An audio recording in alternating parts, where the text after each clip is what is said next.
Hey, what to do, everybody? It's your boy Tito, man. Come back, you guys, today with another video, man. So your boy want to hit you guys today with a story and also with a word of encouragement.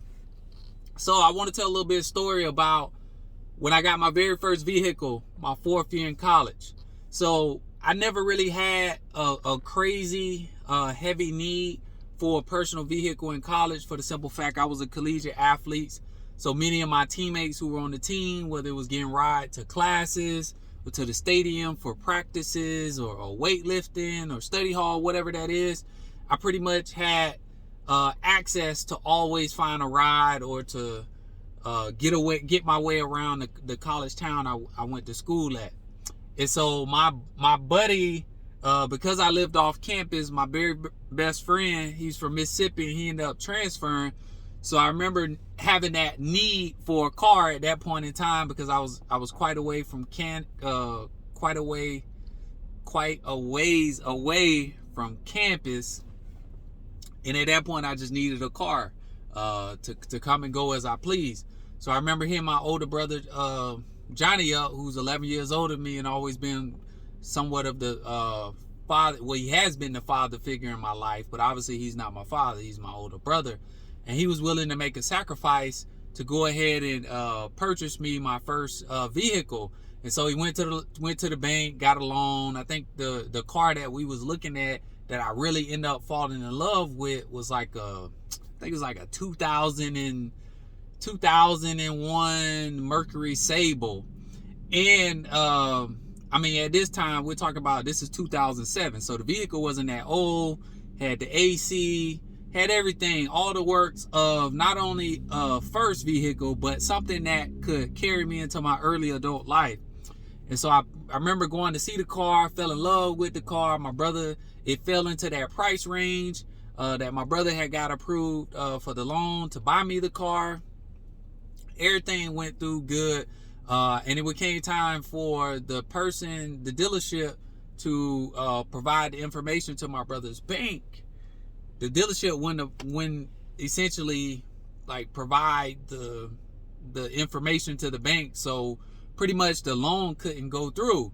Now, to take you back a little bit, I remember I would always have these prayers, and I would talk to God and I'd say, God, when I get my first car, I want AC in the car. I want a reliable vehicle. I don't want a lemon, something I gotta pump money into. And I want it to be just something that's me, something that, I could call my own. It might not be the greatest car in the world, but it's reliable and it's for me. And at that time, in addition to my buddy who played football, I had another roommate who was just a regular student. And his parents had a car that he was driving right before he got his new car. So he was allowing me to drive the car around town. It was his sister's car that his parents was looking to sell. And I remember telling him when I got ready to make that purchase on the vehicle, that my brother was going to buy me a car. And he said to me, well, that's great. And then literally like 2 days later, he came to me and he was like, hey, man, I talked to my parents about your situation. He's like, my parents will sell you my sister's car for like $2,000. And I kind of remember I was driving around town in the car. The car pretty much met all of the things that, I thought of a car, but obviously it wasn't mine. So I kind of wasn't in that mind state to kind of appreciate everything the car had to offer. And it wasn't the color that I wanted, because it had like, and we talk about illegal drugs, but it's illegal in most states now. But the color of perp, the marijuana perp color, that's what it was. So I was like, man, this looked like the perp mobile. And it was also a Mercury Sable, but it wasn't like a 2001, 2002 like the one I was looking at. It was a 1996, so a lot older. But like I said, outside of the color, it met all the qualifications. Had AC, it was reliable and everything.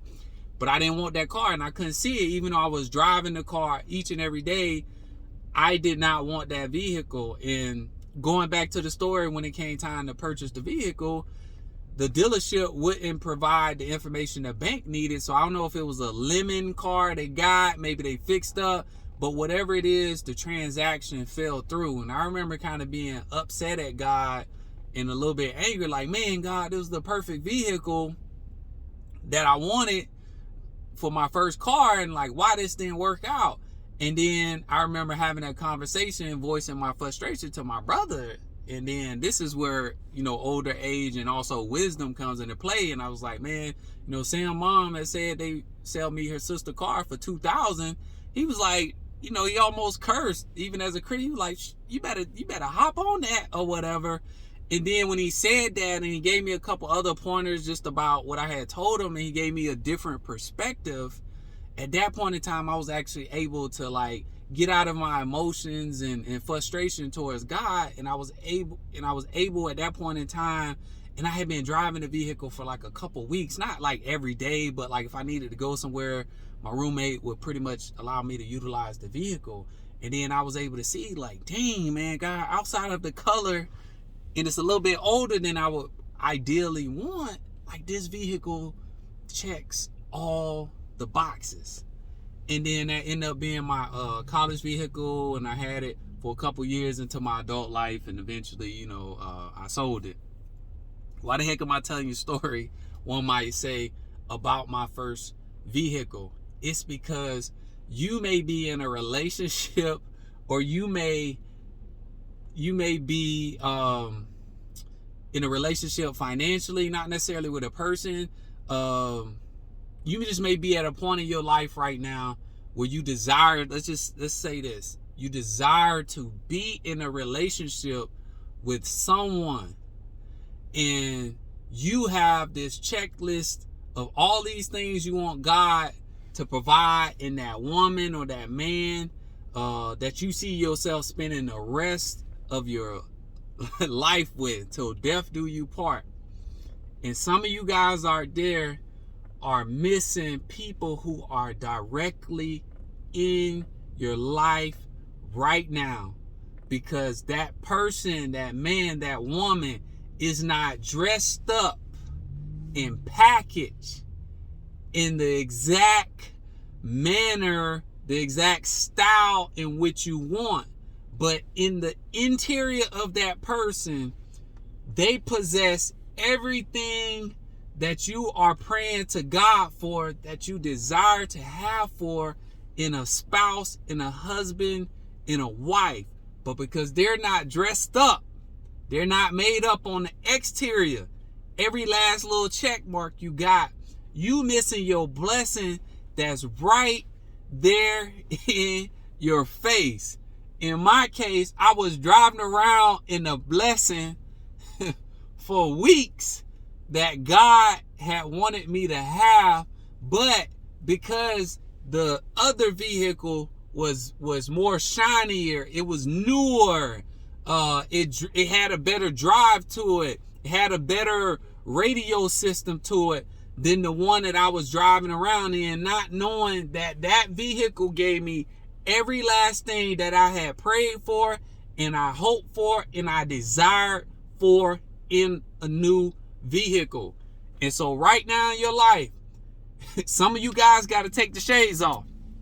You got to take the shades off, and you got to see who God has strategically brought in your life to grow old and gray with you, to grow your mind, your heart, and your spirit with, and to spend this thing we call life with together. Some of you guys have those people right there in your life, right there in the midst of your face. There was a post today with Lil Duval put up, and he talked about some of you guys have, about Russell Wilson's, but essentially they don't got the money, they don't got the style that Russell Wilson got, and you ignoring the Russell Wilsons in your life. That was me. I was ignoring my Russell Wilson in the car that I was driving each and every day, because it wasn't newer, it wasn't shinier, it didn't look better from the exterior, but the interior met all my needs. So right now, this may not be for everybody, but there's somebody out there. You have what you need and what you're praying for right there in the midst of your faith, right there in the midst of your company. But you've been ignoring that person because they not necessarily packaged in the manner in which you want them to be packaged. But you're missing out on your blessing. And if it wasn't for that conversation with my older brother and giving me that different perspective and wisdom that I needed at that point in time, I never ever would have pulled back the curtain on God's true blessing for my life, the Perk Mobile. So some of you guys got some Perk Mobiles out there in your life right now, and you got to pull back the veil. You got to exercise common sense, perspective, and wisdom, man. And when you operate and activate and walk in those things, you're gonna start making better decisions for your life, and you might just mess around and meet Mr. or Mrs. Forever. So hey, man, I don't know why this word of encouragement. This is straight off the dome, straight from the heart, what God gave me. I figured I'd give it to the world, put it out in the universe. Hey, you got Mr. or Mrs. Right. For somebody out there who watching this video, if you made it to the end of this video, you got them right there in your life. You got them right there in the end of your circle. They may not be what you want, but they probably everything you ever need. It's a blessing to be alive. Thank God for your life. It's your boy Tito. Good day. God bless.